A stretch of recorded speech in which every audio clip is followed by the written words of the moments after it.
Bonsoir à tous. Nos émotions et nous, on est en direct et il est 20h. J'espère que vous allez bien.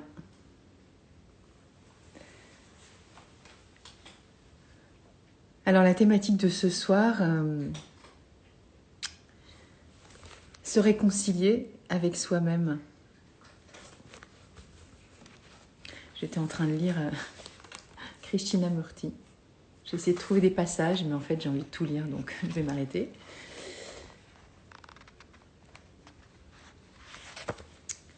Bonsoir. Bonsoir, bonsoir. Donc voilà, oui, j'étais en train de chercher des passages pour parler de cette thématique ce soir. Et voilà, je vais vous lire aussi un texte de Bach. C'est toujours pareil, je lance un sujet, après je me dis mais comment je vais échafauder tout ça. Je sais qu'il y a des annonces particulières aussi en ce moment, donc peut-être que voilà, vous êtes aussi occupés dans vos cerveaux aussi avec tout ce qui se passe partout dans le monde. Je dis vos cerveaux, mais le mien pareil, hein, c'est pareil. Et se réconcilier avec soi-même dans ces périodes qui sont très complexes et difficiles à vivre, c'est pas toujours simple d'avoir envie de se connecter à soi-même. Ça peut paraître très futile aussi, hein, en disant il vaut mieux aller regarder à l'extérieur et se sentir en capacité aussi de pouvoir aider les autres, plutôt que de se retourner sur soi-même, sur... Bonsoir Martine, ça me fait plaisir de te voir. Coucou. Je dis pas que ça fait pas plaisir de voir les autres, hein, mais ceux que je reconnais... c'est quand même sympa, voilà. Oui, j'étais donc en train de dire, c'est toujours facile de... Enfin, sur facile, je sais pas si c'est facile. En fait, c'est l'intention de se dire que d'avoir... Bonsoir Aurélie. D'avoir envie de se reconnecter avec soi-même, ça peut paraître très futile, en fait, dans cette période qui est très particulièrement bouleversée. Voilà, c'est cet état que nous vivons dans ce moment du temps. Voilà, c'est toujours difficile, je trouve, après de lancer un sujet en disant bon allez, on va parler de se reconnecter, se réconcilier avec soi-même. On se dit bon bah mon petit nombril. Enfin en tout cas moi c'est la réflexion que j'ai. Je sais pas si vous êtes ok avec moi, mais la réflexion de se dire bon ben ok, mais il y a des choses plus importantes dans le monde que moi en fait, hein, par rapport à la situation qui se passe voilà dans le monde. Tout ce qui est provoqué par les dirigeants, les guerres, les souffrances, etc. Et ça peut paraître voilà, un petit peu léger, on va dire. Mais à mon sens, c'est fondamentalement le sujet le plus important du monde, c'est d'être connecté avec soi-même, justement, pour pas perdre pied dans ces moments où, justement, ben, on est très, très secoué émotionnellement parce que on se sent des fois très très impuissant face à tout ce qui peut se passer et voilà, on n'a pas forcément non plus toutes les clés pour pouvoir aider les autres et se sentir aussi relié à soi-même et pas perdre pied nous-mêmes et pas devenir dingue non plus, hein. Donc voilà, moi mon truc c'est les fleurs de Bach, c'est pas le cas de tout le monde. Vous faites ce que vous avez envie de faire. Après, voilà, moi je vais proposer des fleurs de Bach parce que c'est mon sujet, mais alors qu'est-ce que vous dites? Et pourtant, ça peut aider de se reconcentrer pour rester stable malgré tout le chaos, évidemment. Et c'est la réflexion que je me suis faite tout à l'heure en me disant, peut-être qu'il y a des gens qui vont se dire, ouais, bah, bon, on se réconcilie, on s'en tape en fait. Pas besoin de se réconcilier. Bah si, en fait, on est tout le temps en guerre aussi avec nous-mêmes. Donc je trouve que ça part de là finalement. Et comme vous dites, si on n'est pas en paix avec soi-même, c'est super compliqué aussi d'aller faire cette quête aussi avec les autres. Et les autres, c'est une extension de soi-même, hein. Ça peut paraître des banalités ce que je raconte, mais on est tout le temps en co-interaction les uns avec les autres. Et c'est compliqué de faire sans soi-même en étant avec l'autre, c'est absolument impossible.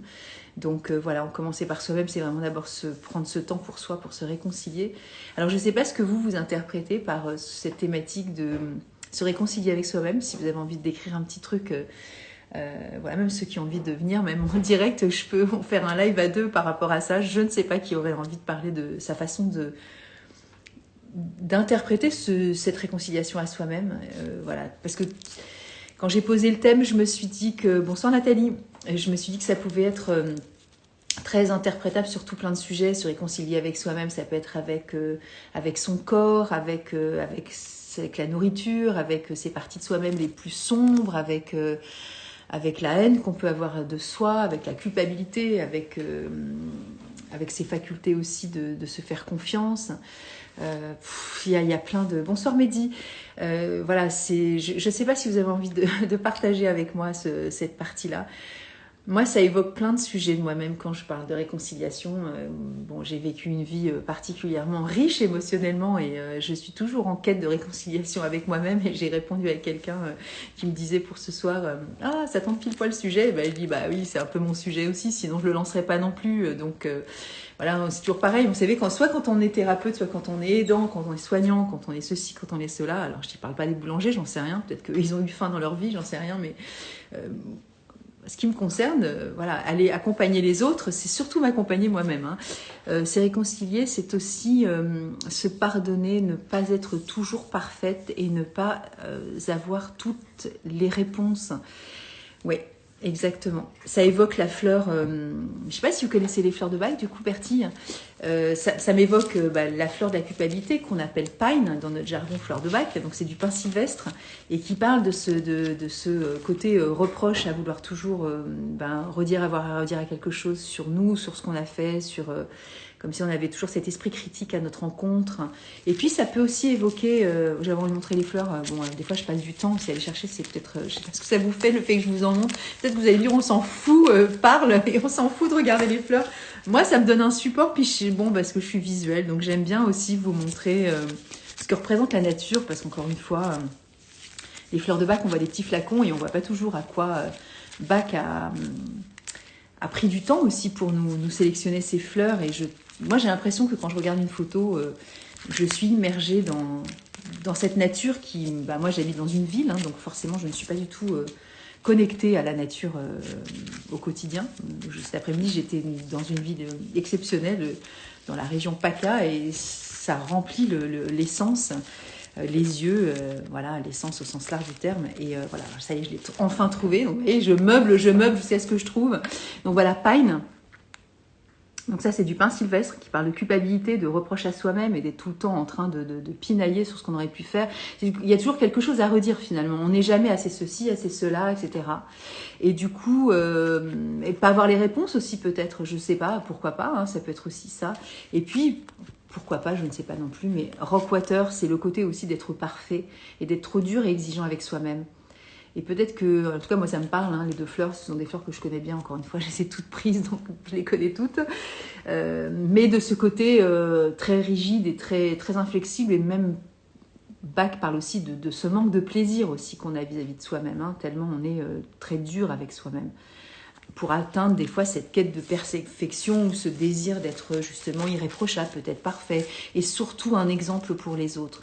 Alors je ne sais pas du tout si c'est évidemment ce que vous êtes en train de dire, hein, Bertie, mais... Donc voilà, Mehdi, se réconcilier pour moi, c'est prendre soin de mon enfant intérieur. Exactement, pour moi, Mehdi aussi, je suis en phase, j'avais envie de parler des enfants ce soir et surtout de nos enfants intérieurs.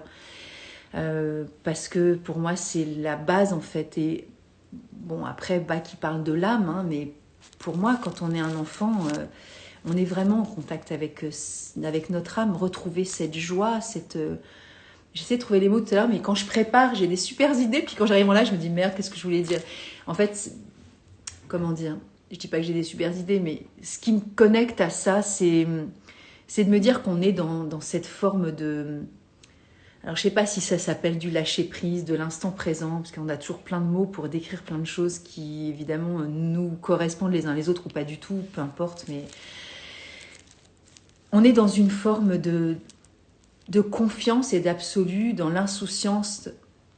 Et en même temps, je mets toujours un bémol quand je parle des enfants, parce que j'étais une enfant aussi très malheureuse dans certains moments de ma vie, et très dans la peur et l'incertitude et l'insécurité. Et je ne sais pas si j'étais tout le temps connectée à cet état-là, en fait.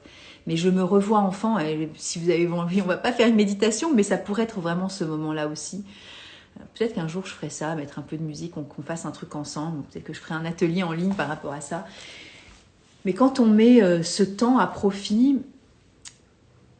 Alors, musique, pas musique, peut-être cet après-midi, j'étais aussi avec une femme qui est aromathérapeute et qui nous a passé des huiles essentielles à respirer. Évidemment, quand on est connecté à nos sens, avec l'olfaction, on est aussi très connecté à notre enfance et avec notre cerveau limbique aussi, à cette part de nous-mêmes qui est complètement déconnectée, justement, Birti, de notre cerveau, peut-être, d'à vouloir toujours être parfait ou de représenter ceci ou d'avoir la bonne réponse ou de se dire que voilà. Et je trouve qu'il y a des moments, les enfants, en tout cas moi, si je me reconnecte à l'enfant que j'ai été, mais bon, évidemment, chacun va faire sa propre référence à son propre enfant intérieur. Et encore une fois, avec ce gros bémol, hein, parce que encore une fois, on est unique et singulier dans nos enfances personnelles et on n'a pas tous vécu des moments de bonheur. Hein. Mais si on se reconnecte à cette partie d'enfant de joie, on a des réponses qui sont connectées à cette forme d'insouciance, de tranquillité, Vous voyez, quand un enfant joue, quand il est dans le jeu, il est dans le jeu, quoi. En fait, il joue, il est totalement pris dans son bonheur d'être dans cette action, de cette histoire qu'il se raconte, dans les émotions qui se dégagent de cette action. Après, quand on fait plus tard de la programmation neurolinguistique et des choses comme ça, on parle de modélisation et d'avoir un modèle et de faire comme si. Les enfants, ils font comme si tout le temps. Et dans ce comme si, c'est comme si nous, adultes, on disait ce soir, allez, on aurait dit qu'on était heureux. Et qu'est-ce qu'on attend, putain, merde, pour être heureux? Enfin, je suis désolée de ce langage un peu pas châtié du tout, mais je me parle à moi-même, évidemment, et je donne évidemment aucun ordre et aucune leçon de morale à personne, parce que chacun fait avec ce qu'il a à faire, et franchement, c'est pas simple. Et on n'est pas dans cette... Alors, je relis à ce que j'ai dit au début aussi, hein, comment être heureux aussi quand on sait qu'il se passe des choses dans le monde et que c'est compliqué aussi, de s'autoriser aussi, et peut-être aussi cette culpabilité, hein, Bertie, je ne sais pas si vous êtes encore là. Comment je peux être heureux en fonction de ceux qui sont malheureux aussi? Est-ce que moi je vais m'autoriser aussi à retrouver cette joie, cette innocence, et ce comme si, et de reconnecter avec mon âme, avec ma joie, ma quintessence intrinsèque, je ne sais pas comment le dire en fait, mon ADN, et puis mon âme pour le coup, parce que j'avais envie de lire un texte aussi par rapport à ça, de Bach. C'est très complexe aussi dans notre cerveau de se détacher aussi et de ne pas être dans le déni non plus de ce qui se passe. Et dans cette réalité, comme vous avez vu, comme on a vécu pendant 2 ans, qui était d'une grande complexité psychologique, émotionnelle. Et pourtant, on s'en est sorti, vous avez vu. Alors, je reconnecte ça à plein de trucs. Vous allez me dire, elle part dans tous les sens. Moi, j'ai un espèce de fil conducteur depuis tout à l'heure, mais ça m'a fait tilter à ça. Je ne sais pas du tout si vous allez être en face. Dites-moi si je dis n'importe quoi. Je suis OK, je m'en fous, c'est pas grave. J'ai repensé aussi tout à l'heure à... Enfin, ça m'est venu tout seul. Hein, je ne sais pas si j'ai repensé ou si c'est l'intuition que j'ai eue. Vous avez vu le film de Roberto Benigni, c'est La vie est belle, et de cette partie de l'histoire où il s'agit de la Seconde Guerre mondiale et cet homme qui prend cet enfant dans ce camp de concentration, dans ce moment de vie où il doit mentir aussi à cet enfant pour qu'il puisse vivre ces moments avec autant d'insouciance, de bonheur, de joie, d'allégresse, d'espièglerie, alors que le contexte n'est vraiment pas favorable à tous ces qualificatifs, on va dire. Alors, je dis pas que ce qu'on vit c'est la même chose, hein, et que je dis pas que le confinement c'était pareil, et que tout ce qu'on a vécu depuis 2 ans, évidemment rien n'est comparable et c'est pas du tout le sujet. Mais c'est juste une métaphore pour dire que... Alors, est-ce que c'est une forme de déni? Alors ça parle aussi beaucoup de cette Sœur Agrimoni, de se réconcilier avec soi-même aussi. C'est pas non plus de faire semblant d'être vraiment dans la joie. Et j'espère que vous allez me suivre. Mais voilà, il y a une forme aussi comme ça de Agrimoni. C'est aussi une belle qualité d'Agrimoni, cette fleur qui a tendance à... Mais alors elle, c'est l'inverse, c'est-à-dire que quand on parle des fleurs de Bach, on parle toujours, la plupart du temps, de ce travers que nous avons à vivre des situations qui sont très douloureuses et donc négatives, et donc on perçoit comme limitantes et qui nous empêchent d'être OK. Et c'est pour ça qu'on va chercher une réponse dans les fleurs de Bach. Mais quand elle est en état d'équilibre, ça, on a tendance à ne pas la nommer. Et pour le coup, là, ce que je suis en train de citer, c'est la vertu d'Agrimoni. Et être Agrimoni, c'est pas toujours négatif. Comme être Pine, c'est aussi s'autoriser à être vraiment ce qu'on est et ne plus du tout se culpabiliser, c'est-à-dire assumer complètement, entre guillemets, nos travers, nos défauts, d'être dans l'humilité aussi, de se dire, bah voilà, je fais des expériences, je m'en veux pas, je suis responsable, mais j'ai pas voulu faire exprès ou du mal. Et puis là, voilà, dans cette quête aussi de voir d'être dans la perfection, ça va aussi développer des qualités aussi de vouloir peut-être évoluer, grandir, se perfectionner ou s'améliorer, trouver des endroits où j'aurai le sentiment d'être plus noble, comment dire, ou plus, je sais pas, plus qualitatif, que les gens auraient envie de me suivre. Donc tout ça, et ça a plein de qualités. Il n'y a pas que des défauts dans les fleurs de bac. On a toujours tendance à, évidemment, c'est parce qu'on va les chercher qu'on en a besoin. Mais Agrimony, quand je parle de ce film La vie est belle, bah, c'est un magnifique cadeau de pouvoir vivre la vie des fois par moments avec, non pas dans le déni, mais dans la joie profonde de ce qui se passe, tout en n'évitant pas les conflits parce qu'ils sont réels et concrets, mais de faire avec et de se dire que on a aussi on peut aussi avoir ce choix de choisir d'embellir aussi la réalité, et c'est ce que font aussi beaucoup les humoristes, hein. C'est ce qui, dans les drames, ils nous font rigoler parce que et putain, c'est tellement dur des fois qu'il vaut mieux des fois en rire. Et c'est pas forcément un défaut, pour le coup, de s'esclaffer, de rigoler avec des choses qui sont douloureuses, qui font mal et qui sont sensibles chez nous, et ben ça déclenche aussi des hormones et des endorphines et de la joie. Et la joie, c'est important dans les moments de détresse et de désarroi, où on a l'impression qu'on est impuissant et qu'on va pas s'en sortir, etc. Donc pour moi, se réconcilier, c'est évidemment connecter à la joie. Je ne sais pas si vous êtes intervenus depuis, il y en a qui sont partis, ils m'ont dit, bon, elle nous saoule. Et devenir l'adulte parfait pour cet enfant. Alors c'est pareil, dans cette notion de parfait, est-ce qu'il n'y a pas cette notion de tridre-quater? Parce que on fait ce qu'on peut. Moi, il y a des moments, je ne sais pas si c'est pour vous, Mehdi, ou d'autres qui nous suivent là, cette perfection, on se donne la main, il y a des moments où on se lâche, entre guillemets, entre l'enfant et l'adulte, hein. Et cet enfant parfait, enfin cet adulte parfait pour cet enfant, des fois, il n'est pas aux commandes, hein. C'est plutôt l'adulte qui est là dans sa rumination mentale à se prendre la tête et qui a complètement lâché l'enfant, hein, pour le coup. Et pour moi, alors là, si on parle de perfection, c'est pas un adulte parfait qui accompagne cet enfant en moi, hein. Là, c'est l'adulte qui nous emmerde avec ses questions, ses peurs, ses angoisses et ses insatisfactions, ses frustrations, ses jugements, ses désirs justement de se comporter aussi comme un môme par moment en disant stop, quoi, voilà, satisfais aussi toi de ce qui est, prends ce qui est, arrête de te poser des questions, tout est ok en fait, fous-toi la paix. C'est Fabrice Midal qui a écrit un bouquin qui s'appelle Si on se foutait la paix ou je sais pas quoi. Bon bah voilà, je veux dire, il y a des millions de gens qui écrivent des bouquins sur le développement personnel, sur comment aller mieux, sur la philosophie, sur tout ce qu'on veut. Sur les cartes, hein, quand on fait des tarots, des trucs, des machins, voilà, on en a tous des choses comme ça chez nous, ben oui, ça ne nous empêche pas de nous faire chier nous-mêmes, hein. Donc et là, on est loin de la réconciliation. Et pour moi, on n'est pas l'adulte parfait pour cet enfant, hein. Alors la perfection, moi, j'ai envie de me foutre la paix, justement, j'ai plus du tout envie d'être parfaite. Après, c'est une perfection qui est très subjective selon chacun, hein. La perfection, c'est un mot qui est posé là, donc je le décortique, hein. Désolée, Mehdi, les gens, voilà, c'est peut-être que c'est pas juste ce que je suis en train de dire, mais donc White Chestnut aussi, hein, se réconcilier avec soi-même, c'est aussi des fois déconnecter avec notre mental, notre cerveau qui nous pollue aussi dans ces moments-là où on n'est pas en paix aussi pour reconnecter avec notre enfant, parce qu'on est tellement envahi de mille et une questions qui évidemment va engendrer d'autres choses. Parce que les questions, elles vont souvent avec des peurs, hein. Clé mystique, bonsoir Nathalie, avec une petite étoile trop mignon. Oui, on parle de confiance en la lumière et en l'humain. Oui, exactement. La confiance en l'humain, mais d'abord, je dirais en soi-même. Parce que, à mon sens, reconnecter et se réconcilier avec soi-même, c'est vraiment être dans une confiance totale. Alors la lumière, moi je l'appelle l'âme, hein, mais donc c'est me réconcilier à mon âme et donc l'humain forcément. Si je suis reconnectée à mon âme, à l'humain, je suis reconnectée à tous les humains et du coup je fais confiance, même dans les parts les plus sombres de tous ces humains qui peuvent avoir des actions Et je sais que c'est difficile parce que c'est difficile de ne pas juger et de condamner des gens qui font des actes répréhensibles.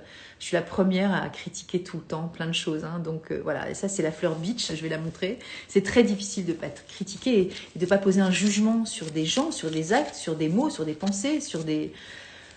C'est super compliqué, c'est super compliqué. Voilà, moi je prends beaucoup cette fleur et je la prends en ce moment, vous voyez, particulièrement.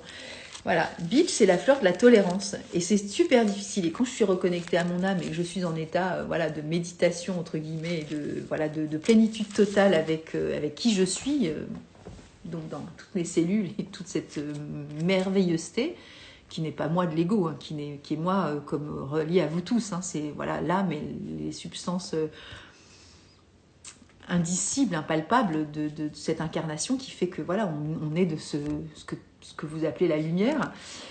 Eh bien, il n'y a plus de jugement, il n'y a plus la place à rien, évidemment, il y a la place à la paix, la tranquillité. Et la semaine dernière, vous avez vu, j'ai été avec Sonia Barkala sur les EMI et puis les expériences de mort imminente, évidemment, ce que je viens de dire, et les expériences de cet espace-temps auquel certaines personnes ont eu la possibilité de vivre. Moi, j'ai vécu des choses où j'ai vu, alors je ne sais pas des corporations, mais j'ai vu des choses qui n'étaient pas de notre époque, mais je vois comme je vois mon téléphone maintenant, et je vois la pièce qui m'entoure. Ça c'est des cadeaux où d'un seul coup on est déconnecté de tout et on est relié à cette lumière, à mon sens, c'est au grand tout. Et donc il n'y a plus la place au jugement, il n'y a plus la place à la peur, il n'y a plus la place à rien finalement.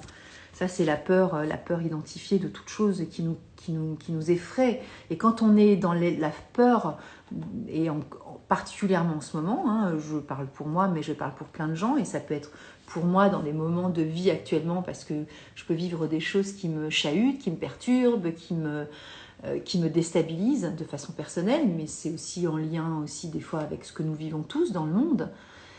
Eh bien, il ne peut pas y avoir la place à la réconciliation à soi-même. C'est pas possible. Quand on est connecté à son âme, on n'est pas dans la peur, on n'est pas dans le jugement, on est. Et quand on est, tout est ok en fait. C'est compliqué. Et en même temps, là, quand je lisais quelques bribes de Krishnamurti, j'essaye, mais c'est compliqué. J'ai envie de tout lire. Et je me dis, attends, je vais pas lire 4 pages. Ils vont se dire, elle nous saoule avec sa lecture, mais. Bon, là, il avait donné un exemple sur la jalousie, mais c'est vachement intéressant qu'il dise ça. Bon, après, je vais le lire après, mais... je vais regarder ce que vous avez mis, mais voilà, je trouve que le fait de décortiquer la pensée aussi, c'est vachement intéressant, et c'est la fleur que je vous ai montrée, White Chestnut, la fleur de la décortication de tout, en fait, de tout ce qui nous assaille le cerveau, et là, je trouve qu'il écrit vachement bien sur comment on peut être observateur aussi de ce que l'on ressent, de ce que l'on vit, et de comment on pose des mots et comment ça impacte aussi nos réactions. Et c'est ça aussi pour moi les fleurs de bac. C'est-à-dire que quand je les prends, et je ne suis pas la seule à le dire, mais c'est moi qui tiens le compte, donc c'est moi qui parle, c'est cette notion aussi un peu de dissociation que je peux avoir personnellement sur mes propres attitudes en fait, et mes propres raisonnements, mes propres déconnexions justement à moi-même. Et le fait d'être avec les fleurs de bac, quand je les prends... il y a une forme de distanciation de l'observateur qui pourrait être éventuellement mon âme. Je ne sais pas si c'est ça. En tout cas, voilà. En tout cas, mon cerveau aussi, il accepte de jouer le jeu du déconnecte-toi aussi de ce qui se passe. C'est peut-être prendre du recul, mais c'est pas un truc que, j'ai pas d'attente. C'est pas parce que je prends une fleur, je me dis allez maintenant flou, détends-toi et prends du recul. C'est l'action qu'elle a, la fleur de bac, sur moi. C'est d'avoir cette forme de dissociation face à ce que je vis, qui est, parce que ça est, voilà, on ne peut pas être dans le déni, comme ce que nous vivons actuellement partout dans le monde, ce qui est, c'est ok. Mais moi, comment ça m'impacte? Et bien cette impactation ou cette impacture, je ne sais pas, vous choisirez le mot que vous voulez. Eh bien, cette fleur que je vais prendre, ça peut être du white chestnut, ça peut être de la peur, mimulus, ça peut être ce que je viens de dire, de bitch, peu importe, quelle que soit la fleur, elle me reconnecte à ma personne dissociée de cette... comment dire? De tous ces miasmes qui vont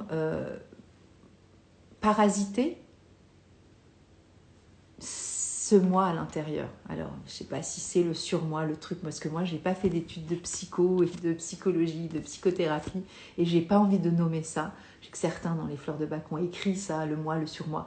Je ne suis pas là-dedans, ça m'intéresse pas, et puis en plus ça me parle pas en fait. Moi sur moi, pour moi il y a le même mot moi, donc dans ma tête c'est toujours le même mot. Donc vous voyez, je ne parlerai pas comme ça, mais vous avez votre langage, vous comprendrez très bien ce que je veux dire.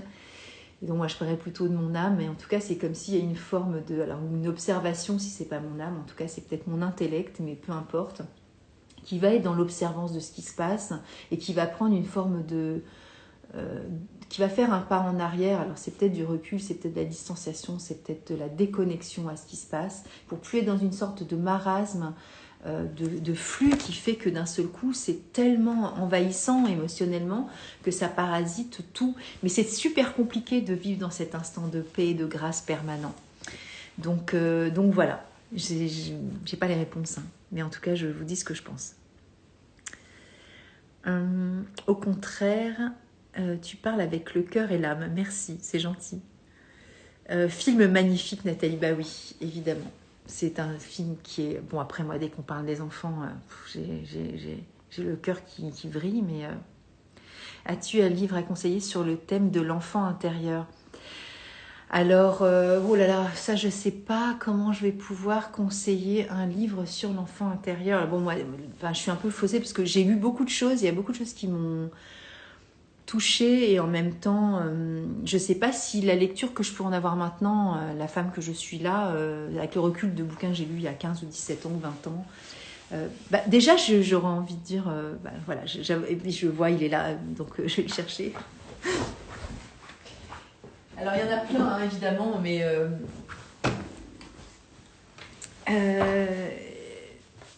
alors, bon, déjà, j'ai fait des études avec le docteur Claude Imbert qui parle de la vie, enfin, elle écrit un bouquin qui s'appelle L'avenir se joue avant la naissance. Évidemment, elle parle de notre plan d'incarnation et c'est ce que je fais aussi en cabinet. Donc voilà, pour moi, c'est vraiment retrouver notre âme et retrouver notre plan d'incarnation. Et cet enfant intérieur, eh ben, il a aussi une histoire. Donc voilà, pour ceux qui ne le savent pas, pour moi, c'est capital et essentiel. Et c'est pour ça que je fais ça, parce que c'est mon histoire personnelle, encore une fois. C'est pas égotique, hein, comme live, mais... Voilà, encore une fois, quand on choisit des métiers, on ne les choisit pas au hasard. Alors vous allez me dire, ouais, si je fais du marketing, je vois pas trop le rapport avec mon âme et tout. Ouais, des fois, ça passe aussi par là. Et quand on est plombier, c'est comme ça. On aime les tuyaux et on aime réparer des trucs avec de l'eau dedans. Et vous cherchez votre truc. Moi, je veux pas le savoir. Je vais pas là pour décoder tous les métiers. Mais ce que je veux dire, c'est que si je fais ce métier-là aussi, c'est que c'est mon histoire personnelle avec mon plan d'incarnation, avec ce choix de cette... En tout cas, c'est comme ça que ça donne du sens pour moi. Il y a des gens qui ne cherchent pas de sens dans leur vie et c'est parfait, je ne les juge pas, ils font ce qu'ils veulent. Moi, j'ai besoin de trouver du sens et en cheminant depuis que je suis sur Terre, parce que ma vie a commencé à la première instant de rencontre entre ce spermatozoïde de mon père et l'ovule de ma mère, eh bien j'ai le sentiment, elle est complètement cinglée, je m'en fous, moi j'ai vraiment le sentiment d'avoir toujours cherché et d'être une quête permanente de ce grand bordel de la vie.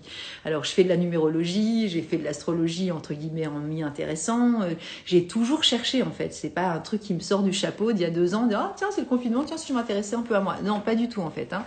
Donc voilà, j'ai l'impression que ma vie n'est faite que de ça. Et en faisant ces études en sophroanalyse, j'ai vraiment rencontré la personne qui a donné du sens à toutes mes interrogations et tout ce à quoi je pensais fondamentalement. Donc j'ai étudié là-dedans. Et pour moi, évidemment, l'enfant intérieur, c'est retrouver mon âme, en fait. L'enfant intérieur, c'est mon âme. C'est rien d'autre. Parce que si je dois aller chercher la petite fille que j'ai été, franchement, je vais lui parler, mais je vais la consoler. Maintenant, c'est l'adulte que je suis à 59 ans qui va la cajoler dans les moments de vie où j'ai tellement souffert, où je vais la prendre et lui dire c'est ok, mais je la revois encore, elle est... Enfin là, quand j'en parle, j'ai des images d'elle et franchement, elle est où elle est. C'est un espace-temps qui n'existe plus. Mais quand j'ai cette image qui me vient à l'esprit, l'espace n'existe pas. Elle est toujours là, cette petite fille. Mais elle est en lien avec moi parce qu'elle sait que je suis là aussi et que voilà, je suis devenue cette adulte-là. Mais j'ai une photo de moi chez moi. Quand je croise cette petite fille, je la prends dans les bras. Voilà, ça c'est pas un livre, hein, Nathalie, mais voilà, c'est comme ça que j'agis. Et puis, je sais qu'elle est fière de moi, et que je ne suis pas là pour lui faire plaisir, parce que je n'ai pas cette notion de voilà, de perfection aussi, parce que c'est pas le but en fait pour moi d'être connecté avec son enfant intérieur. Et c'est pas un truc égotique non plus, mais en même temps, moi j'ai beaucoup de paix aussi à retrouver cet enfant-là, parce que et je parle pour vous aussi, on est tous pareils, on sait où on a traversé, et quand je refais le lien avec ce film, La vie est belle, et bien il y a cette forme aussi de fierté de pouvoir avoir traversé des épreuves dans la vie, parce que chaque seconde de la vie qui coûte tant dans ces moments de peur, de désarroi, où on a l'impression qu'on va mourir. Moi, j'ai pas vécu dans les camps de concentration, hein, mais j'ai vécu des moments d'abandon tellement forts que cette souffrance-là, on a l'impression que on va mourir en fait. Et la peur, elle est là. Je veux dire, c'est pas compliqué. Et pourtant, on ne meurt pas. Donc cette fierté-là, et d'aller prendre cet enfant dans les bras et de lui dire qu'on est vivant, eh ben, c'est une forme de paix, d'allégresse, de joie. On peut être tellement fier de nous. C'est fou ce qu'on a traversé. Enfin, je sais pas vous, mais moi, je me dis, mais putain, c'est dingue quand même, non? Après, on n'a pas tous eu des vies tordues, compliquées, maltraitantes, douloureuses, abandonnées, abandonnant. Voilà, hein, c'est pas la vie de tout le monde. Alors, je saute du coq à l'âne, mais c'est toujours pareil. Je pense à tout ce qui me vient à l'esprit, parce que là, j'ai des bouquins qui me passent dans les yeux. C'est pas l'enfant intérieur, hein, Nathalie, mais le bouquin de Stéphane Alix, je regarde là-bas parce que ma bibliothèque est là-bas aussi, parce que j'en ai un peu partout des bouquins. Et Stéphane Alix qui écrit ce bouquin qui dit « Quand j'étais un autre ». Et là, il parle de ce bouquin, je l'ai pas lu en entier. Il se reconnecte avec l'homme qui a été pour lui dans une vie antérieure où il a été dans la Deuxième Guerre mondiale un homme de, je ne sais pas si c'est la Stasi, je ne vais pas dire de conneries, mais bon, vous regarderez la 4e de couverture, ça s'appelle Quand j'étais un autre de Stéphane Alix. Et il a reconnecté dans la réalité de ce monde-ci, hein, puisque c'est un journaliste, et il a vu qu'il a été aux États-Unis, il a retrouvé des traces de cet homme-là, et donc c'est pas du tout une vue de l'esprit.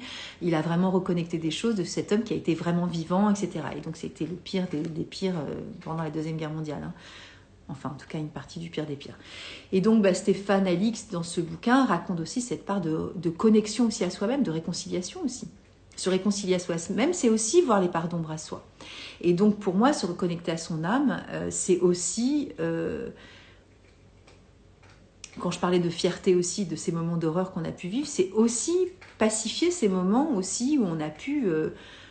moi, je ne sais pas si c'est votre cas, mais moi, j'ai aussi eu des connexions aussi avec des bribes de ce que je considère, si ça parle, je parle que de moi, de mes vies antérieures, en tout cas de certaines que j'ai pu contracter, ou en tout cas, même si ce n'est pas vraiment des vies, en tout cas, moi, je sais que j'ai vu des choses, voilà, je suis sûre que c'est moi qui les ai vécues.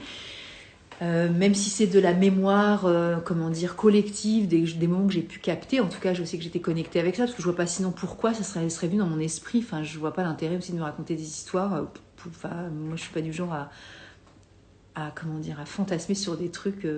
Je vois pas l'intérêt en fait. Voilà, chacun son truc, mais et puis je vais pas dire j'ai été Jeanne d'Arc, vous voyez ce que je veux dire, c'est pas du tout le sujet, mais j'ai eu des moments de remémoire de ça, et c'est aussi une façon pour moi de me reconnecter à mon âme et de me réconcilier aussi avec moi. Et donc, vous voyez, ces parts d'ombre, c'est aussi ce qu'on fait avec les fleurs de bac. C'est aussi ces parts d'ombre en soi. Donc, pour répondre à la question, Nathalie, je pars dans tous les sens. Le titre d'un bouquin, alors il y a ça, j'ai pensé tout à l'heure à Isabelle Filiosa qui parlait, j'en ai déjà parlé dans une vidéo, l'intelligence du cœur. Elle parle beaucoup de l'enfant, voilà, après, et puis évidemment, là j'ai dans la main, je vais le montrer, c'est Khalil Gibran. Voilà, c'est un bouquin qui a été créé en 1919, je crois, ou 1921, je ne sais plus. Franchement, quand il parle des enfants, moi ça me fout le poil, quoi. Donc voilà. Bon, après, j'ai pas de bouquin à proprement parler, Nathalie. Mais il y en a plein, en fait. Hein. Mais moi, je fais un mix de tout, en fait. Voilà, alors bon, Claude Imbert, évidemment, parce que j'ai fait ces études-là, et se reconnecter à son âme, avec toutes ces parties de cette généalogie aussi, puisqu'on est porteur aussi. Cet après-midi, je suis avec une femme qui fait de la psychogénéalogie, donc évidemment, on est en lien avec tous nos aïeux. Vous avez vu que j'avais fait une vidéo sur la mort de ma mère, j'ai encore évoqué tout à l'heure avec ma grand-mère et mon arrière-grand-mère. On est porteur de tout ça. Donc tout ça, c'est aussi des parties de nous à réconcilier et de nous réconcilier avec notre âme, parce que notre âme, à mon sens, a choisi cette incarnation. Donc voilà, se réconcilier, c'est aussi, à mon sens, se réconcilier avec toutes ces parts qui sont peut-être pas très glorieuses de nos vies et d'être en paix avec toutes ces parties-là. Et même les choses les pires qu'on a pu faire sur cette vie-là, c'est aussi se réconcilier avec soi et se foutre la paix par rapport à ça. Est-ce que ça ne veut pas dire qu'on est aussi, encore une fois, dans le déni de la souffrance, de ce qu'on a pu, comment dire, je ne sais pas si on dit octroyer aux autres ou fait aux autres, vous voyez, dans le couple, avec nos enfants, on a pu être des fois maltraitants, dans des regards, dans des mots, dans des interprétations. On a pu être cruel aussi. Jugeant, condamnant, ça, enfin, voilà, on est tout le temps comme ça en fait. Hein. Et donc, culpabilité, pour revenir à Bertie au début, ouais, peine évidemment, mais à quoi bon en fait finalement? Est-ce que ça va nous faire avancer dans le schmilblick? Pas certaine, hein, parce que moi j'ai beaucoup fonctionné sur la culpabilité et c'est pas ça qui m'a fait évoluer en fait. Et en même temps, si, je dis tout et son contraire comme d'habitude, parce que c'est en comprenant qu'il fallait que j'arrête d'être coupable, et donc que j'ai beaucoup pris peine dans ma vie, que j'avais besoin d'évoluer par rapport à ça et d'arrêter aussi de me sortir dans ce confort d'être coupable. Parce que c'est vachement facile des fois d'être tout le temps coupable. Parce que, en fait, ok, d'accord, t'es coupable et après, so what, qu'est-ce qui se passe, quoi? Est-ce que j'ai envie d'être confortable dans une espèce de stigmatisation de ce que je suis en posant une étiquette de culpabilité? En fait, c'est pas se me réconcilier avec moi non plus, quoi. Parce que finalement, à quoi bon rester dans ce cercle qui n'est pas vertueux pour le coup et qui est répétitif. Là, je vais montrer Chestnut Bud, c'est la fleur de la répétition, des schémas. Et moi, j'ai beaucoup fonctionné là-dessus, en fait.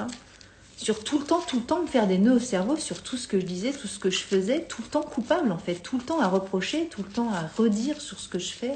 Est-ce que c'est bien, j'aurais dû, patate ou fin. Ça m'arrive encore beaucoup, mais beaucoup moins qu'avant et je détecte le truc, mais c'est vraiment super chiant en fait. Et ça, c'est pas un truc d'évolution. Donc ça, c'est Chestnut Bud. La fleur qui parle, c'est un bourgeon qui parle de cette notion de répétition, d'enrayer aussi les processus limitants et négatifs qui font qu'on est vraiment dans un cercle qui nous dessert et qui nous fait du mal, quoi. Donc voilà. J'avance, je ne sais pas, parce que du coup, il y en a plein qui ont dû rentrer, partir, j'ai pas le temps, je repasserai par là. Merci pour les pistes. Donc voilà, donc je ne sais pas s'il y a d'autres personnes qui ont envie de dire aussi à quoi correspond cette thématique de réconciliation. Et en attendant, du coup, je vais lire la partie de Bach que j'avais envie d'évoquer, parce que c'était parti sur la peur. Donc voilà, le livre Édouard Bach, La guérison par les fleurs. Qui retitre, vous savez, comme une fois, ce sont deux titres différents. C'est Guéris-toi toi-même et l'autre, c'est 12 guérisseurs et autres remèdes qui sont dans ce livre-là, aux éditions Courrier du Livre, que vous trouverez chez mon ami mesfleursdebac.com, que je vais recevoir dans pas longtemps. On va faire un live ensemble. Vous pourrez trouver tout plein de choses sur les fleurs de Bach. Et donc voilà, je vais vous lire la partie qui me semblait pertinente pour ce soir. Bon, de toute façon, il faudra que je m'arrête parce que je ne peux pas tout lire non plus, mais voilà, ça commence là. Donc, il nous sera également d'un grand secours de nous défaire de toute crainte. Et donc, comme je reparlais au début du live en disant, c'est difficile d'avoir une thématique un petit peu, entre guillemets, légère sur se réconcilier avec soi, avec soi-même, quand on sait ce qui se passe dans le monde, etc. Et que ça pourrait paraître très léger, etc. Mais que ça part vraiment du fait que faut d'abord se réconcilier avec soi pour être en lien avec les autres et être en paix aussi. Et donc cette guerre que nous nous déclarons en permanence, peut-être qu'il faut aussi arrêter cette guerre en nous. Et donc se défaire de toute crainte. En réalité, la crainte n'a pas sa place chez l'homme, puisque la divinité en nous, qui est nous-mêmes, est invincible et immortelle. Et c'est ça, à mon sens, Mehdi, si vous êtes encore là sur... je ne sais pas si on se tutoie ou on se voit, parce que toi, tu me tutoies, donc on va dire tu. Mais sur l'enfant intérieur aussi, parce qu'on est immortel et invincible. Et rien ne peut nous arriver, en fait. Et c'est ça qui est compliqué à comprendre. C'est qu'on vit dans la peur parce qu'on est là, tangible, avec nos pensées, avec qui nous sommes, avec notre corps, etc., avec nos biens matériels et compagnie. Mais notre âme, elle est invincible et immortelle. Voilà, c'est ça qu'il faut capter en fait. Et c'est très compliqué à vivre pour nous. Et pour peu que nous prenions bien conscience, nous en prenions bien conscience, en tant qu'enfants de Dieu, il n'y a rien dont nous puissions avoir peur. Aux époques matérialistes, la crainte croît naturellement avec les possessions matérielles, soit du corps lui-même ou richesses extérieures. Car si nous faisons de ces choses notre univers, comme elles sont transitoires, difficiles à obtenir et impossibles à conserver, sauf pour une brève période, elles éveillent en nous une extrême anxiété, la peur de manquer, l'occasion de les saisir, quand elles passent à notre portée, de sorte que nous vivions nécessairement dans un constant état de crainte, conscient ou subconscient, parce que nous savons que dans notre fort intérieur, que ces biens peuvent à tout moment nous être arrachés et que nous ne pouvons plus, et que nous ne pouvons tout au plus les garder que pour la durée d'une courte existence. Et vous avez vu, quand je fais le lien aussi avec ce que j'ai fait la semaine dernière avec Sonia Barkala, quand on meurt, vous avez vu que ces gens qui témoignent, ils témoignent que les biens matériels et le corps, on s'en tape. En fait, ils n'ont qu'une envie, c'est de passer de l'autre côté en disant Yallah, moi je suis trop bien, basta, je m'en fous, moi, d'avoir un jeu de cartes machin, un pull muche-muche ou une cafetière mouche. Vous voyez que tout ça, c'est bien sympa, mais qu'en fait, c'est pas notre réalité. Et je suis la première à être très attachée aux objets, vous voyez, les bagues, le petit pull, la boucle d'oreille, le rouge à lèvres qui va bien. Je veux dire, voilà, on est humain, mais voilà, ça n'a qu'un temps. Et vous voyez que toutes ces personnes qui vivent actuellement dans ces pays où ils sont obligés d'être en transition, de tout lâcher, parce que les biens matériels, il faut les lâcher tout simplement, parce que là, la vie est plus forte que ça, en fait. Et donc, ça nous ramène aussi à notre temporalité, à notre immortalité, à notre invisibilité. Notre âme, elle est invincible, elle est immortelle, et tous ces biens-là, eh bien, même si nous y sommes extrêmement attachés, c'est quand même super éphémère. Parce que la vie est beaucoup plus forte que tout ça et c'est ce qui est à protéger avant tout. Donc la crainte de la maladie s'est étendue de nos jours jusqu'à donner une grande puissance au mal parce qu'elle ouvre la porte à ce que nous redoutons et en facilite l'entrée. Cette crainte est en réalité de l'égoïsme car si nous absorbons sérieusement sérieusement dans le soin des autres, nous ne trouvons pas le temps d'appréhender les maladies qui pourraient nous frapper. La crainte joue actuellement un grand rôle dans l'intensification de la maladie et la science moderne a accru ce règne de terreur en répandant largement dans le grand public ces découvertes qui jusqu'à présent ne sont que des demi-vérités. Donc par rapport à ce qu'on vit depuis plusieurs années, vous voyez ce que je veux dire? Bon, je ne vais pas faire de citation, mais vous comprendrez à demi-mot. La conscience des bactéries et des différentes germes liés à la maladie a fait des ravages dans l'esprit des dizaines de milliers de personnes et en leur insufflant la crainte, les a rendus plus vulnérables. Bien que certaines formes de vie inférieures, telles que les bactéries, puissent avoir part ou être associées à la maladie physique, elles ne constituent nullement toute la vérité sur la question, ce qui peut être démontré scientifiquement ou par la simple observation de faits quotidiens. Il est un facteur que la science est incapable d'expliquer par des causes physiques et qui fait que certaines personnes sont atteintes par la maladie tandis que d'autres y échappent, bien que les unes et les autres puissent se trouver exposées au même risque d'infection. Le matérialisme oublie qu'au-dessus du plan physique est un élément qui, dans le cours ordinaire de la vie, protège tel individu contre la maladie ou l'y prédispose, de quelque nature qu'elle puisse être. Par son effet déprimant sur notre mentalité, la crainte entraîne la disharmonie dans nos corps physiques et magnétiques, préparant ainsi le terrain à l'invasion, de sorte que si les bactéries et les agents physiques analogues étaient la cause unique de certaines de la maladie, nous aurions quelques raisons d'être effrayés. Mais lorsque nous voyons que les pires épidémies, que dans les pires épidémies, une partie seulement de ceux qui sont exposés à l'infection sont atteints et que, comme nous l'avons déjà vu, la véritable cause de la maladie réside dans notre propre personnalité et sous notre contrôle, nous pouvons aller sans peur et sans crainte, sachant que le remède est en nous-mêmes.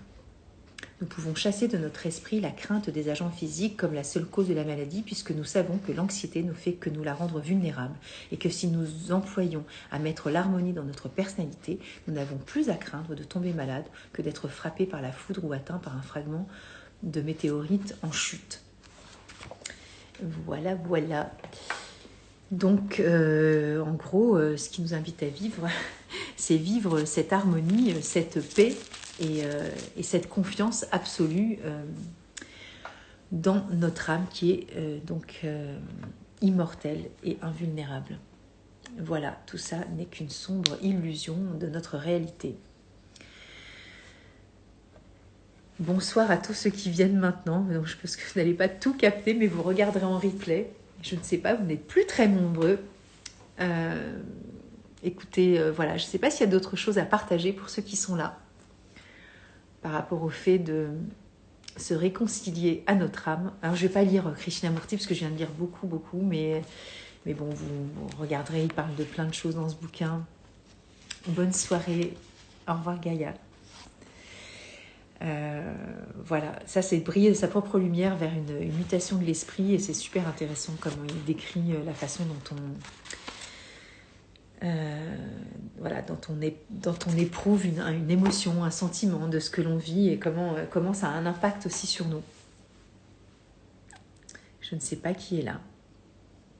Je vous ai perdu. Voilà, se réconcilier à soi-même. Être dans cette connexion à notre âme, retrouver cet état d'enfant, cet état de grâce, nous faire confiance. Voilà, vivre l'instant présent. C'est plus facile à dire qu'à expérimenter, évidemment. On aspire tous à ces moments de joie et d'allégresse, et en même temps, on ne fait pas des fois beaucoup de choses pour le partager et être en connexion, parce qu'on se laisse aussi beaucoup distraire et perturber par tout un tas de choses qui nous parasitent et qui nous empêchent aussi d'être en connexion, en reliance, en réconciliation avec nous-mêmes. Donc voilà, faire le silence, être en connexion avec soi, peut-être reconnecter justement avec son enfant intérieur, avec son âme, prendre ce temps vraiment pour soi et déconnecter avec nos fausses croyances aussi des fois. Et puis peut-être pour certains prendre des fleurs de bac. Voilà. Ou pas, comme vous voulez. Faites ce que vous voulez. Ah, bonsoir Maud. Bon, c'est la fin du live. Tu regarderas en replay. Tu me diras ce que tu en penses. Je ne sais pas si tu as envie de témoigner de ce que peut représenter pour toi la réconciliation à soi. J'ai posé la question au début. Savoir qu'est-ce que ça évoque comme réconciliation personnelle. Bonsoir Muriel. Alors pour certains, c'est réconcilier à son âme, pour d'autres, c'était ne pas être parfait. Oui, je regarde Maud. Voilà, se réconcilier à soi, c'est tout un tas de paramètres. Bonsoir Muriel. Bon, je vais terminer dans pas longtemps, j'ai fini là, j'arrête pas de blablater depuis tout à l'heure. On n'est plus très nombreux, mais bon, c'est pas très grave. Vous avez tous regardé des infos. Je crois avoir eu une bonne nouvelle, mais je ne sais pas si c'est un fake ou pas. Est-ce que vous pouvez me dire s'il y a eu des nouvelles à propos de notre capacité à pouvoir nous mouvoir sans montrer patte blanche? Ouais, se réconcilier, c'est s'écouter. Exactement, mais s'écouter, ça dépend de quelle partie on écoute en fait. C'est ce que je disais Maud tout à l'heure. Alors il y a une partie aussi, c'est de s'écouter aussi beaucoup dans le mental et dans le cerveau. Oui, c'est ça la bonne nouvelle, Muriel. Oh putain, dis-moi, parce que là, j'en peux plus. Et c'est une bonne nouvelle, alors si c'est ça. J'aimerais bien vous lire ce passage, mais je sais plus... Voilà, ça y est, je l'ai retrouvé. Bon, lui, il parle de la jalousie, mais on s'en fiche, c'est pas le sujet. On peut prendre le mot, n'importe quel mot, mais c'est vachement intéressant. Ouais, so happy, bon bah voilà, il y a là, je suis trop contente. Bon après, c'est peut-être qu'un temps, hein, mais bon, ce temps-là, il est à prendre et c'est déjà chouette. Alors je ne sais pas si vous avez éprouvé en tant qu'expérience et découvert que lorsqu'on observe un sentiment, bien qu'en vérité il disparaisse, une contradiction demeure tant que subsiste l'observateur. Le senseur, le penseur, qui se perçoit comme étant autre chose que ce sentiment. Il est donc très important de savoir comment nous observons un sentiment. Et c'est ce que j'ai un petit peu expliqué tout à l'heure. Donc peut-être que, voilà, vous regarderez la vidéo pour ceux qui arrivent à la fin, mais Donc ça, c'est un extrait de Briller de sa propre lumière de Krishnamurti. Et donc, considérez par exemple un sentiment très banal, la jalousie. Encore une fois, prenez la peur, la jalousie, on s'en fiche, hein, c'est pas très important. Nous le connaissons tous. Comment l'observez-vous en vous-même? Lorsque vous l'examinez, vous êtes l'observateur de la jalousie en tant qu'elle, mais elle n'est pas vous-même. Vous essayez de changer ce sentiment, de le modifier ou d'expliquer les bonnes raisons que vous avez d'être jaloux, et ainsi de suite. Il y a donc un être, une entité distincte de la jalousie qui l'observe. Ce sentiment peut disparaître pour un temps, mais il revient, parce que vous n'avez pas compris que la jalousie fait partie de vous. Vous êtes jaloux. Ce sentiment ne vous est pas extérieur. Et lorsque vous l'êtes, c'est tout votre être qui envie, qui est possessif. Ne demandez pas, n'y a-t-il pas en moi un élément céleste spirituel qui, par sa nature, n'est pas jaloux? Lorsqu'on est dans un état de jalousie, il n'y a que jalousie.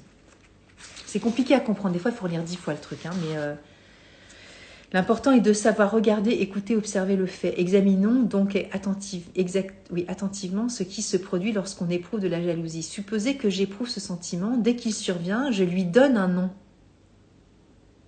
Ouais. Je lui donne un nom. Je le situe dans une catégorie. Voyez ce qui se produit, suivez ce déroulement pas à pas. C'est un processus psychologique assez simple que vous avez pu observer en vous-même. J'éprouve un certain sentiment et je lui donne un nom. Il le répète 2 fois. Je le lui donne, parce que je veux savoir ce que c'est. Alors je l'appelle, et c'est marqué entre guillemets, jalousie. Oui, le courage d'être soi de Jacques Salomé. Moi, j'ai beaucoup lu Salomé, et j'ai même vu en conférence, et il y a 25 ans de ça, 26 ans même. Le sentiment lui-même est neuf. Il est né soudainement, spontanément, mais je l'ai identifié en le nommant. J'adore ce passage. En le nommant, j'ai cru le comprendre, alors que je n'ai fait que le rendre, de le renforcer. Et c'est ce que dit Bach aussi. Il dit qu'un aspect négatif de nous-mêmes ne prend corps que parce que justement, je l'amplifie en le nommant. Enfin, c'est pas en le nommant, c'est en lui donnant de la place finalement. C'est pour ça qu'il dit... laissez émerger la qualité opposée et du coup vous allez faire fondre le défaut comme neige au soleil. Donc il dit la même chose avec d'autres termes, mais j'aime bien la façon dont il décrit. C'est très, très intellectuel, mais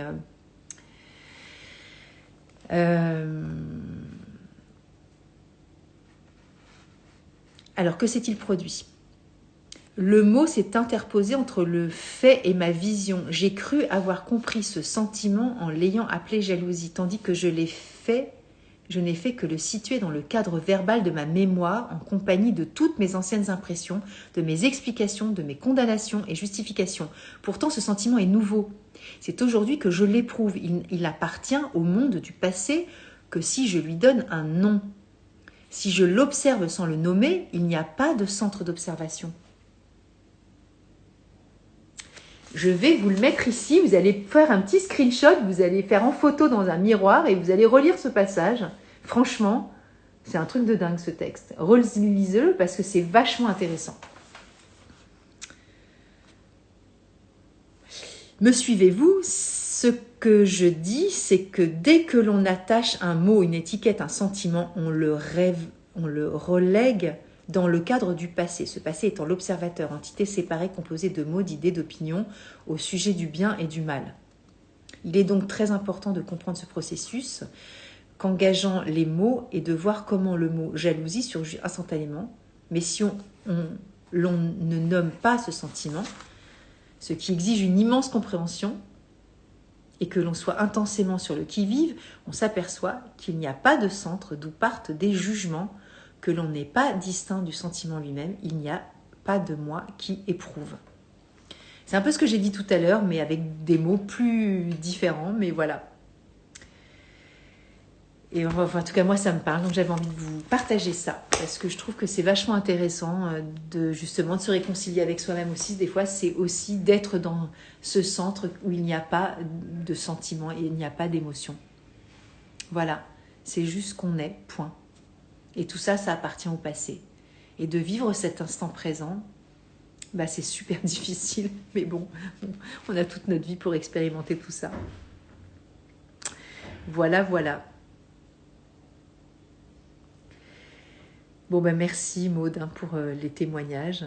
Et voilà, merci d'avoir été là. Merci pour ceux qui vont regarder cette vidéo que je vais encore une fois mettre sur YouTube parce que même si je suis seule, de toute façon, je les mets toujours les Instagram sur YouTube. Je vais la mettre en IGTV maintenant. Et puis, voilà. En fait, j'avais rendez-vous ce soir avec une personne qui avait une autre chose à faire et du coup, on l'a reporté. Et c'est très bien. Et voilà, ça me permet aussi d'être avec vous. Des fois, je me dis, oh, je ne vais pas faire de thématique et je vais laisser un peu libre et puis je laisserai des questions-réponses. Mais s'il n'y a pas grand monde, du coup, il vaut mieux que je donne une thématique. Mais voilà, pour moi, c'était important aussi de parler de réconciliation à soi. Mais c'est surtout ces connexions à son âme. Et donc, vous voyez, on a évoqué beaucoup de sujets différents et en même temps qui repartent toujours de la même chose. C'est vraiment se reconnecter à son âme et faire le vide et être en paix avec soi pour être aussi en paix avec les autres parce que cette guerre, vous voyez, même si elle est déclarée dans certains pays, parce que là évidemment on parle plus spécifiquement de ce qui se passe actuellement, mais sachez que la guerre est partout dans le monde quand même, hein. Il n'y a pas et des guerres, ça peut être des guerres psychologiques, c'est pas que des guerres de bombes, vous le savez. Alors évidemment c'est plus impressionnant de tout perdre et de quitter son pays pour se réfugier. Mais il y a des enfants qui vivent la guerre de la pression psychologique, qui vivent sous les coups. Vous voyez, la guerre, c'est un mot qui est très large. Hein. Donc, voilà, faire la paix avec soi, se réconcilier avec soi, c'est aussi faire cette paix auquel on aspire tous et auquel on est tout le temps en bataille avec soi-même aussi pour... alors là, vous regarderez celui que je viens de citer, c'est un vieux bouquin de poche, hein, et ça doit peut être la même couverture, Briller de sa propre lumière, de Jiddu Krishnamurti. Voilà, mais je l'ai montré plusieurs fois déjà. Hein. Et puis j'ai lu aussi un extrait d'Edouard Bach, puisque c'est un peu le sujet de mon conte, Les fleurs de Bach. Et puis j'ai pas lu, mais Le Prophète de Khalil Gibran, qui pour moi est un must have. Et voilà, c'est notamment sur celui des enfants, c'est pour répondre à Nathalie Gay, avec j'ai répondu ce soir. Et le texte sur les enfants que j'avais mis aussi sur mon bouquin sur les enfants et les fleurs de Bach. Et voilà. Et puis, faites-moi des commentaires, dites-moi si ça vous a donné du baume au cœur, de la réflexion. Je ne sais pas, voilà. J'aime bien savoir aussi ce que vous pensez. Parce qu'il faut quand même se dire que je suis un peu toute seule de mon téléphone, mine de rien. Bon, encore que vous êtes là, vous mettez des mots, donc ça, je peux faire un peu coucou. Mais sinon, c'est pas toujours simple non plus de... Bon, après, vous allez me dire, t'es pas obligé de le faire, hein, si ça te fait chier. Je le fais pas, ton live. Mais c'est sympa d'avoir un retour aussi sur ce qui est émis et si ça... Voilà, si ça peut donner du sens aussi à certains, voilà, des débriefs de lecture, de réflexion, d'avoir envie de partager. Écoutez, soyons unis les uns les autres et en paix. C'est un peu le sujet du jour en fait. Hein. Se réconcilier avec soi, c'est évidemment pour moi être en paix avec soi, mais bon, vaste promesse qui est à reconstruire à chaque microseconde, nanoseconde de nos vies. Donc voilà, moi, en tout cas je m'y attelle et je fais du mieux que je peux. Voilà, encore une fois, pas de paille, hein, parce que la culpabilité, on l'a évoqué tout à l'heure, pour répondre à quelqu'un. Bertille, voilà, moi j'ai dans mon flacon, c'est une fleur que je prends de moins en moins et c'est pas le but non plus de la vie de se flageller, ça n'a aucun sens. Merci beaucoup, c'est trop gentil. Et merci Nathalie, merci Cétose, bye so. J'espère que je lis bien avec mes yeux qui voient de travers des fois. Et on se retrouve la semaine prochaine avec je pense qu'on va être avec Elisa Boileau pour un live sur la périnatalité. Et voilà. Je vous embrasse tous. Je vous prends dans mes bras. Voilà, des bras de paix, des bras d'amour, des bras de consolation, des bras de confiance aussi, de sécurité, de plénitude, d'allégresse, de joie, de tout ce dont on a besoin pour être vraiment connecté à notre âme. Parce que quand on est connecté, mais qu'est-ce qu'on est bien pétard. Merci Mehdi. Allez, bye bye. À bientôt. Bonne soirée à tous. Au revoir.